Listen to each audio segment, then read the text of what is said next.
Halo dan salam sejahtera untuk kita semua. Apa kabar adik-adik? Jadi ketemu lagi dengan aku di sini dan dengan Mbak Nidia di sini. Halo Mbak Nidia, perkenalin diri dong.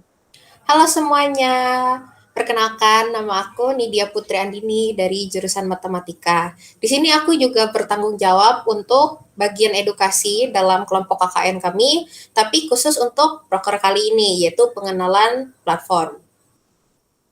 Itu Kak Rudi. Oke, jadi di sini Mbak Nidia akan memperkenalkan platform Zoom ya. Jadi tentang penggunaan Zoom di PC, yaitu di komputer, kemudian akan dilanjutkan dengan aku yang akan memperkenalkan Zoom di HP gitu, tentang penggunaannya. Oke, mungkin bisa langsung dimulai kah Mbak Nidia? Ya, bisa banget nih. Oke, halo teman-teman semuanya. Jadi kita di sini mau belajar gimana caranya menggunakan Zoom. Nah, tujuan utama kita di sini adalah supaya teman-teman bisa melakukan presentasi lewat Zoom. Jadi pertama-tama kalau kita mau belajar Zoom berarti kita harus belajar gimana caranya masuk meeting. Oke, jadi uh, aku asumsiin teman-teman semua udah punya Zoom ya di laptopnya masing-masing. Jadi kalau misalkan teman-teman pengen download aplikasi Zoom-nya, bisa download aja sendiri. Ntar banyak kok tutorial di YouTube yang ngasih tahu cara download Zoom-nya. Nah sekarang yang mau kakak tunjukin itu adalah cara dari buka Zoom-nya, terus masuk ke dalam meeting-nya, sampai teman-teman bisa melakukan presentasi. Jadi pertama-tama dibuka dulu nih Zoom-nya. Oke, ketika Zoom-nya udah kebuka, di sini kalian posisinya sebagai partisipan ya. Berarti kalian yang masuk ke dalam suatu Zoom meeting. Nah, biasanya kalau kita mau masuk ke Zoom meeting itu, kita pencetnya ke join nih. Kita pencet join. Join ini kan artinya masuk. Oke, ketika kita masuk ke join. Oke, jadi di sini join meeting itu caranya ada dua ya, bisa lewat ID, bisa juga lewat link. Nah, tutorial pertama ini adalah gimana caranya join meeting lewat ID. Jadi kalau lewat ID, berarti kamu sebagai partisipan itu pasti udah dikasih ID dan password dari orang lain. Nah, di sini kakak udah punya ID sama passwordnya. Oke, di sebelah sini ada ID sama password nih. Meeting ID-nya berupa angka 93097417015. Jadi siapapun yang ngasih ID dan password untuk join suatu meeting, itu kalian langsung copy aja ID-nya ke bagian atas ini, kalian ketik atau kalian copy, terus di bagian bawah ini kalian isi nama kalian, mau nama panjang, mau nama samaran, tapi yang penting namanya jelas bagi orang yang mengadakan meeting tersebut. Nah, terus di bagian sini ada nih tulisan do not connect to audio dan turn off my video. Bagian atas ini do not connect my audio artinya jangan hubungkan audio saya. Tapi kan kalau kita mau masuk Zoom meeting, kita pasti pengen nih dengar suara orang lain dan kalau misalnya kita ngomong, kita juga pengen suara kita didengar orang lain. Jadi ini nggak boleh dicentang. Nggak boleh dicentang supaya suara orang lain dan suara kalian sendiri kedengeran. Terus di bawah sini turn off my video artinya adalah matikan video saya. Jadi kalau misalkan kalian masuk Zoom-nya pengen matiin video, berarti ini dicentang. Tapi kalau kalian mau masuk Zoom-nya tapi videonya nyala, berarti muka kalian dilihat semua orang, itu nggak usah dicentang. Nah, karena di sini kakak nggak mau buka video, berarti turn off my videonya kakak centang. Kalau sudah gini, baru deh join. Nah, di sini kita masih nunggu. Setelah ini bakal muncul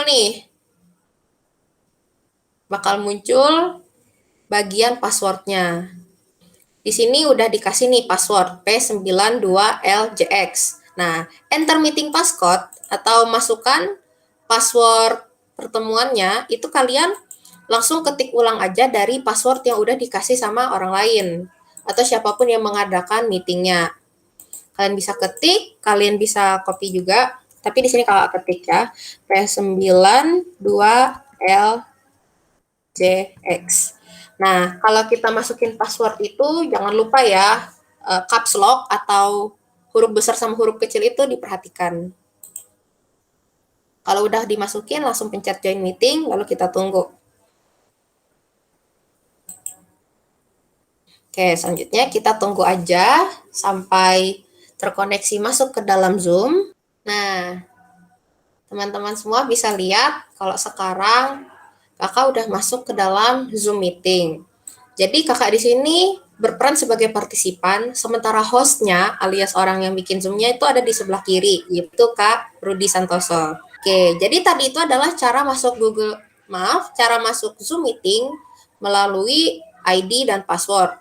Gimana kalau kita pengen masuk Zoom meeting, tapi yang dikasih malah link? Nah, caranya ada juga nih. Pertama, kita cek dulu ke link yang dikasih sama hostnya. Oke, di sini udah dikasih link. Linknya itu tinggal dipencet aja, ntar muncul tab baru. Oke, jadi muncul tab baru yang langsung muncul pop-up seperti ini. Open Zoom Meetings, berarti pop-up ini nanya, apakah kamu mau membuka Zoom meetingnya? Kalau iya, pencet open. Kalau enggak, pencet cancel. Nah, karena kita di sini mau buka Zoom meetingnya, kita pencet aja di open-nya. Nah, seperti yang teman-teman bisa lihat, kalau kita buka Zoom meetingnya lewat link, itu biasanya kita dimunculin video preview atau preview video. Kita periksa gimana Zoom meetingnya ketika kita buka kamera. Terus di sini juga ada pilihan nih, join with video atau join without video. Jadi pilihannya adalah masuk ke dalam Zoom meetingnya dengan videonya terbuka seperti ini, atau kita join ke dalam Zoom meetingnya tanpa video, berarti kita nggak ada video seperti ini nih, kita nggak buka kamera. Nah, di sini kakak memilih untuk nggak dengan video. Jadi, buat teman-teman, kalau misalkan ada instruksi, kalian harus join dengan video terbuka, berarti harus pilih join with video. Nah, gitu ya, kalau misalkan kita mau masuk ke dalam Zoom meeting, kalau kita masuk ke dalam Zoom meeting, dengan link, itu kalian nggak usah ngisi apa-apa. Kalian tinggal pencet linknya, tinggal pencet open, terus kalian pilih mau masuk videonya, mau masuk Zoom meetingnya pakai video atau enggak. Terus nanti tinggal tunggu sampai kita terkoneksi langsung ke dalam meetingnya.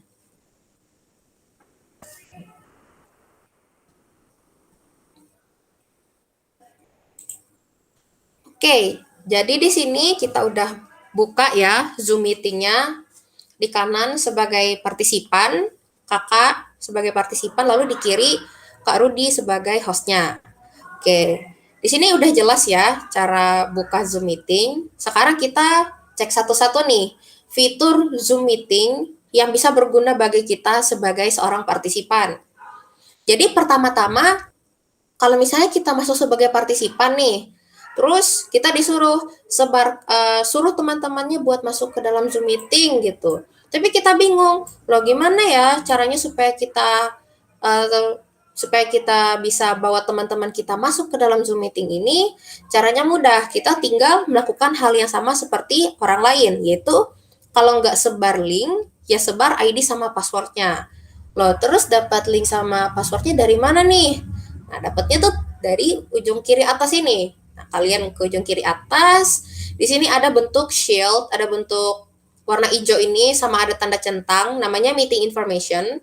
Kalian tinggal pencet.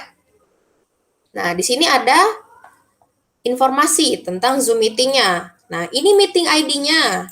Yang ada di paling atas 930 9741 7015. Sama seperti ID yang kita isikan di paling awal. Kemudian passcode-nya atau password-nya itu ada di sini, di baris ketiga, P92LJX. Ini sebagai password-nya. Jadi kalau kalian mau bawa teman kalian untuk masuk ke dalam Zoom meeting, kalian tinggal ketik ulang meeting ID sama passcode-nya ke teman kalian di sana. Tapi kalau kalian nggak mau repot, kalian bisa juga tinggal pakai link ini, link yang udah tersedia di sebelah sini nih. Terus ada juga nih fitur copy link. Jadi kalian nggak usah blok, kalian tinggal pencet copy link, URL copy to clipboard, yang berarti linknya udah tercopy. Terus kalian tinggal ke teman kalian,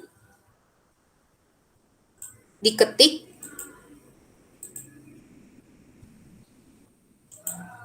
paste. Setelah paste, muncul udah linknya, tinggal dikirim. Nah, gitu caranya untuk membagikan link Zoom Meeting kepada teman yang lain. Oke, jadi fitur lainnya yang bisa kalian akses sebagai seorang partisipan adalah di bawah ini. Nah, jadi di bawah ini ada simbol unmute sama start video, di mana ada bentuk mikrofon sama bentuk kamera, tapi dia digarisin merah. Nah, yang paling kiri itu ada mikrofon digarisin merah. Artinya kalau misalkan kalian lagi ngomong, itu nggak ada orang lain di dalam meeting yang bisa dengar apa yang kalian omongin. Jadi kalian mau ngomong A, B, C, D, E, F, G, tapi orang lain ternyata nggak dengar. Nah, jadi supaya suara kalian, supaya apa yang kalian bicarakan itu bisa didengar oleh orang lain di meeting, kalian harus unmute. Kalian harus buat supaya simbol mikrofonnya itu biar garis merahnya itu hilang. Oke, jadi ini nih kakak udah unmute suara Zoom-nya, dan di sini kelihatan ada ijo-ijonya nih. Nah, berarti suara kakak itu ketangkep sama Zoom meeting-nya. Nah, berarti kan waktu kakak ngomong tadi, yang mic-nya itu dihidupin, Kak Rudinya bisa dengar. Nah, itu ya untuk bagian hidupin mikrofon. Sekarang buat hidupin kamera. Kalau misalkan sekarang di sini kan Kak Rudi sama Kak Nidia ini mukanya nggak ada yang kelihatan nih. Karena mukanya nggak ada yang kelihatan, berarti kan muka kita sama-sama nggak bisa lihat muka satu sama lain. Tapi gimana caranya supaya muka kita tuh kelihatan? Berarti kita harus hidupin dong kameranya laptop kita. Nah, caranya itu tinggal mudah. Satu klik di sebelah sini, sampai garis merahnya hilang. Sekarang muka kakak bakal kelihatan. Halo, ketemu lagi sama mukanya Kak Nidia dengan baju Hello Kitty. Nah, jadi ini ya, untuk fitur di Zoom Meeting itu yang paling penting adalah satu, kalian bisa ngidupin suara di sebelah sini sama bisa ngidupin video di sebelah kanannya. Kalau kalian mau matiin videonya, tinggal dipencet lagi di lambang kameranya untuk stop video. Oke, jadi itu fitur-fiturnya. Selanjutnya di tengah sini ada beberapa fitur. Fitur yang pertama,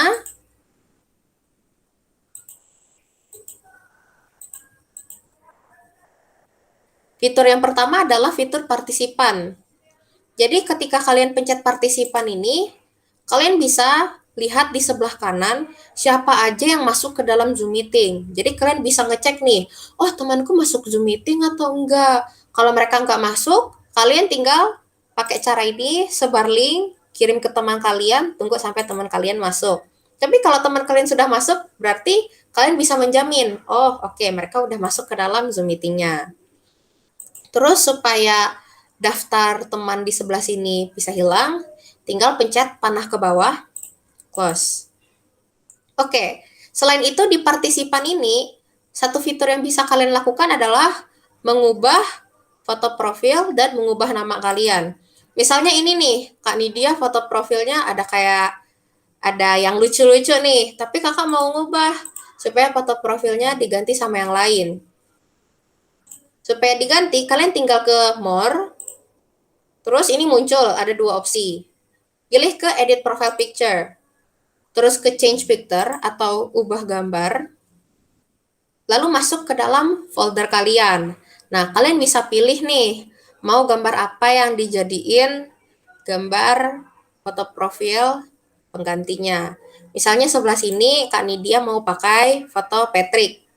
Oke, kita pilih Patricknya, terus pencet di sebelah kanan bawah, ada open. Ketika open, foto profilnya langsung otomatis berubah jadi si Patrick. Nah, terus kalian bisa nih ubah ukurannya, Patricknya digedein atau dikecilin. Nah, kalau kakak enaknya diginiin aja nih, di tengah-tengahin, terus digedein dikit, udah foto profilnya kayak gini, terus kalian ngerasa, oke, ini udah cocok nih buat jadi profile picture-nya, langsung pencet save.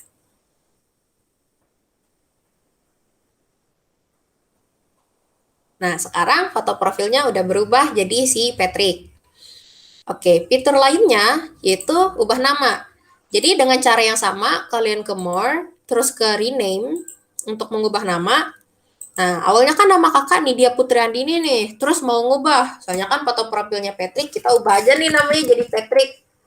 Udah ubah jadi Patrick, terus pencet oke. Sekarang nama kakak udah berubah jadi Patrick. Bahkan di daftar sini, di daftar partisipan pun nama kakak juga udah berubah jadi Patrick. Oke, jadi itu fitur dari partisipan. Sekarang ada fitur chat. Di fitur chat ini, kalau kalian pencet, muncullah ruang obrolan seperti ini. Nah, yang paling penting dari obrolan ini adalah apapun yang kalian ketik, misalnya mau ketik lalala ye ye lalala ya ya ya. Nah, itu obrolannya dari saya, dari from me to everyone, dari saya untuk semua orang. Berarti apa yang kakak tulis di sini itu bisa dibaca oleh semua partisipan. Bahkan sama hostnya juga bisa dibaca. Tapi gimana nih? Aduh kak, aku pengen kirim chat, tapi cuma sama satu temen aja gitu. Berarti kita ubah jadi DM dong, chatnya kita ubah jadi direct message, atau kita ubah jadi personal chat, chat pribadi. Caranya gimana? Tinggal kalian lihat ke bawah, ada tuh, everyone-nya kalian ubah sama nama siapapun, partisipan siapapun yang kalian pengen kirim pesan. Misalnya ini mau kirim ke Kak Rudi. Ketika udah pencet Rudy, ini di sebelah kanan pasti muncul direct message atau pesan langsung. Nah, ketika kakak pencet hehehe, itu yang baca cuma bisa Kak Rudy. Kalau ada orang lain yang lihat ke obrolannya itu cuma ada lalala ya ya ya. Hehehe-nya nggak muncul, soalnya kakak ngirim pesan ini nggak ke mereka, tapi cuma ke Kak Rudy gitu. Kemudian fitur lain yang bisa kalian pakai pada chat ini adalah ini, fitur yang berbentuk kertas di sebelah sini. Jadi kertas ini adalah fitur di mana kalian bisa mengirimkan file, misalnya seperti Microsoft Word, PDF, video, lagu, foto. Kalian bisa kirim apapun yang mau kalian kirim. Caranya gimana? Tinggal pencet, terus pilih sumber filenya, sumber file dari yang kalian pengen kirim. Kakak misalnya mau kirim filenya itu dari komputer kakak. Nah, terus kakak pilih nih, apa ya yang mau dikirim?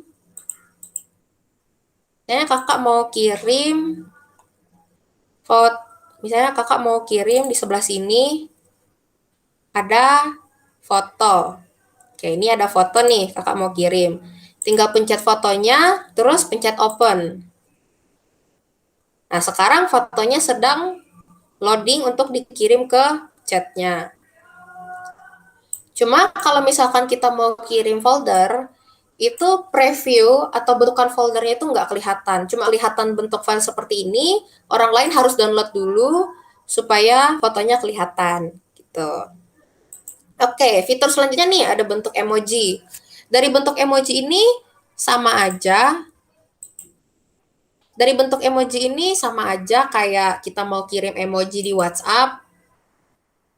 Ada senyum, ada ketawa, ada love-love, ada jahil, dan sebagainya. Mirip banget sama mirip banget dengan emoji yang ada di WhatsApp. Jadi misalnya kita pilih yang ketawa nih. Kita pilih ketawa terus dikirim pakai enter. Oke, jadi ketawanya itu bisa dibaca sama semua orang. Terus yang terakhir, di paling kanan, ini ada titik 3, itu adalah ada opsi-opsi yang lain, seperti save chat dan merge into meeting window. Kalau save chat, itu berarti semua chat yang ada di sini, baik yang dikirim orang lain ke kamu, atau yang kamu kirim ke orang lain, itu bisa kalian simpan sebagai transkrip. Dan disimpannya itu ada di dalam satu folder. Untuk misalnya kalian mau baca lagi nih isi chatnya apa aja gitu. Nah, jadi sekian untuk fitur chatnya. Selanjutnya adalah fitur share screen. Jadi fitur share screen ini adalah fitur paling penting yang kita pelajari hari ini supaya kalian bisa pintar presentasi.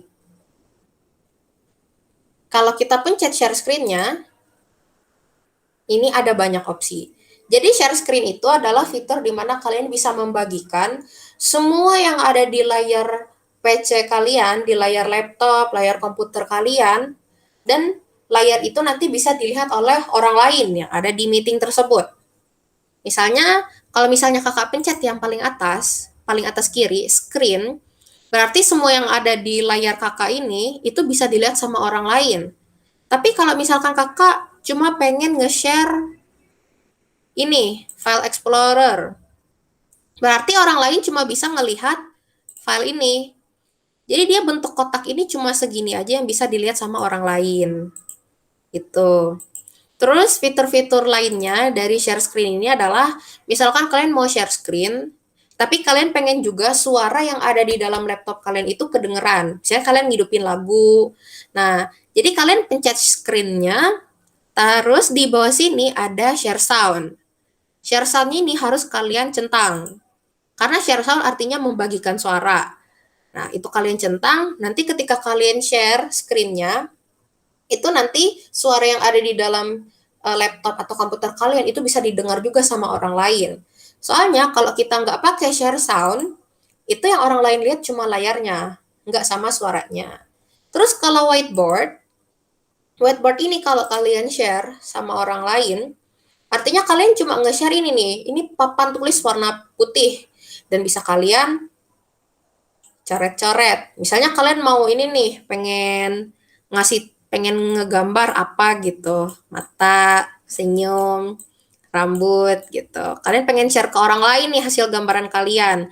Berarti kalian nanti opsi share screen-nya itu adalah menggunakan whiteboard gitu. Selanjutnya fitur lain dari share screen adalah di advance. Jadi kita tadi udah cek di basic, sekarang kita ke advance. Nah, di advance ini adalah fitur share screen atau fitur membagikan yang berbeda, sedikit berbeda dari yang biasanya. Kita cek satu-satu. Kalau kita mau share dari sini, ini artinya content from second camera atau konten dari kamera kedua. Berarti kalian harus menghubungkan satu kamera lagi ke komputer atau laptop kalian. Kemudian untuk yang ini, berarti kalian mau membagikan video beserta suaranya. Kalau sebelah sini komputer audio, berarti kalian mau membagikan suara saja. Jadi kalian nggak membagikan seluruh layar ini nggak mau kalian bagikan, kalian cuma mau bagi-bagi suara aja. Nah, itu pencet komputer audio lalu share.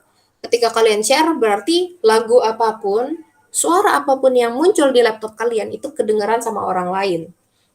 Terus kalau portion of the screen, berarti kalian hanya mau membagikan sebagian kecil dari layar kalian. Contohnya ini, misalnya kakak pencet portion of the screen, terus pakai suara juga nih, langsung di-share.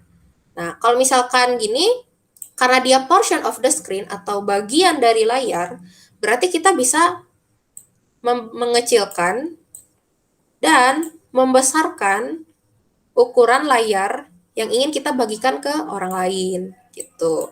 Mau dari kecil banget sampai gede banget itu terserah kalian. Misalnya kakak cuma pengen nge-share gambar rumah ini. Cuma gambar rumah ini. Terus kakak cuma pengen nge-share misalnya lambang game di atas ini. Nah, jadi kan yang muncul cuma ini di orang lain gitu. Oke, jadi itu ya untuk fitur share screen. Kemudian yang terakhir, ada juga nih beberapa fitur yang pasti berguna juga ketika kalian sedang melakukan presentasi. Pertama adalah record. Record ini jelas artinya adalah merekam. Jadi kalau kalian sedang presentasi, misalnya kalian udah share screen nih, udah share screen apa gitu. Terus kalian pengen juga supaya presentasi kalian itu disimpan sebagai video. Nah, kalian tinggal pencet record. Terus recordnya ini sebenarnya sesuai persetujuan sama hostnya. Kalau hostnya bilang, oke, kalian boleh merekam, pasti kalian dikasih izin. Tapi kalau hostnya bilang, enggak, kalian nggak boleh merekam gitu. Berarti kalian harus nanya lagi nih sama hostnya. Please ask the host to give your permission to record. Tolong tanyakan kepada hostnya untuk memberikan kamu izin untuk merekam. Gitu. Jadi gitu ya, kalau kalian pengen rekam presentasi, pencet record, terus tanya sama hostnya, boleh nggak? Saya pengen rekam gitu. Terus yang terakhir adalah reaction. Jadi reaction ini artinya reaksi ya, berarti reaksi dari orang lain ke kamu sebagai karena kamu presentasi atau kamu ngasih reaksi ke orang lain. Misalnya kamu bilang sama orang lain, oke teman-teman terima kasih atas presentasinya. Kalau kalian mau tanya, silahkan kasih tombol jempol gitu. Oke, terus ada yang ngasih tombol jempol. Berarti kan dia pengen nanya nih. Jadi supaya lebih memudahkan untuk orang lain mau ngasih apresiasi atau pengen bertanya, itu tinggal pakai fitur reaction. Terus kamu tinggal kasih instruksi, kalau mau tanya silahkan raise hand atau kasih jempol atau kasih ketawa gitu. Oke, jadi gitu ya fitur-fitur dasar pada Zoom Meeting ketika kalian membuka Zoom Meeting